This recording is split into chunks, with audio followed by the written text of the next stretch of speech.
എനിക്ക് ഏറ്റവും പേടിയുള്ള ജീവികളിൽ ഒന്നാണ് കേട്ടോ ആന. പണ്ട് ഇതുപോലെ ഉത്സവത്തിനൊക്കെ പോകുമ്പോഴത്തേക്ക് ആനയെ കാണാറുണ്ടെങ്കിൽ എനിക്കിങ്ങനെ അടുത്ത് വെച്ച് കാണാൻ ഭയങ്കര ഇഷ്ടമാണ്. ഒരിക്കൽ ഇതുപോലെ അമ്പലത്തിൽ പോയ വഴിക്ക്, അതായത് ഉത്സവത്തിന് പോയ വഴിക്ക് ആന ഇങ്ങനെ ഇടഞ്ഞിട്ട് ആന ഇങ്ങനെ അലറി കേട്ടോ. അതിന് ശേഷം എൻ്റെ പൊന്നിന് എൻ്റെ കിളി പോയിട്ടുണ്ട്. അതിന് ശേഷം പിന്നെ ആനേനെ അങ്ങനെ അടുത്ത് വെച്ച് കാണണമെന്ന് വലിയ ആഗ്രഹമൊന്നും തോന്നിയിട്ടില്ല.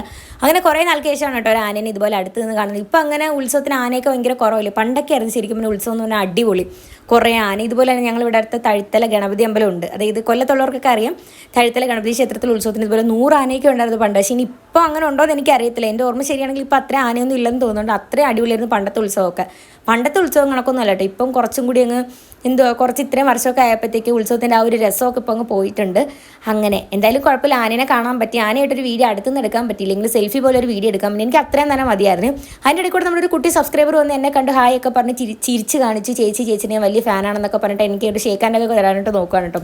ചുമ്മാ പറഞ്ഞാണ് കേട്ടോ. അവിടെ കണ്ടൊരു വാവയാണ്. ഫസ്റ്റ് ടൈമാണ് ഞങ്ങൾ അവനെ കാണുന്നത്. അവൻ എൻ്റെ കയ്യിലിരുന്ന് ഫോണായിരുന്നു അവൻ്റെ ലക്ഷ്യം. അത് പിടിച്ചു പറിക്കാൻ നോക്കി കിട്ടിയില്ല. അങ്ങനെ കുറേ സമയം അവിടെ ഇരുന്നു. പിന്നെ അതിനേശം ശ്രീക്കുട്ടി എടുത്തു. അങ്ങനെ എല്ലാവരെയും കയ്യിൽ നന്നായിട്ട് പോകുന്നുണ്ടായിരുന്നു. നല്ല ഫ്രണ്ട്ലി ആയിട്ടുള്ളൊരു വാവയായിരുന്നു. അവൻ കുറച്ച് നേരം അവൻ്റെ കൂടെ സ്പെൻഡ് ചെയ്തപ്പോഴത്തേക്ക് അവൻ്റെ അമ്മാമ്മ വന്നു. അങ്ങനെ അവൻ അവരുടെ കൂടെ പോയിട്ടുണ്ടായിരുന്നു. അവൻ ആനനെ കണ്ടു കഴിഞ്ഞു. ഇനിയിപ്പോൾ ഞങ്ങൾ വീട്ടിലേക്ക് പോകണം. കാരണം കുറേ നേരം ഇവിടെ നിന്ന് കഴിഞ്ഞാൽ എനിക്ക് വണ്ടിയൊക്കെ ബ്ലോക്ക് ആവും. കാരണം നല്ല ഉത്സവമാണ്. അതായത് കൊല്ലത്തിലെ ഏറ്റവും വലിയ ഉത്സവമാണ് ശക്തികുളങ്ങര ക്ഷേത്രത്തിലെ ഉത്സവം. അപ്പോഴും ഞങ്ങളത് കാണാൻ നിന്നില്ല. വഴിയിലൂടെ തന്നെ ആനയൊക്കെ കണ്ടിട്ട് ഞങ്ങൾ നേരെ വീട്ടിലേക്ക് പോകണം കേട്ടോ. അപ്പോൾ ആനനെ കൊണ്ടുപോകാനായിട്ട് നെറ്റിപ്പട്ടൊക്കെ ഇട്ട് കൊടുത്ത് അതിന് വേണ്ടിയിട്ടുള്ള ഫുഡൊക്കെ കൊടുത്തിട്ടുണ്ട്.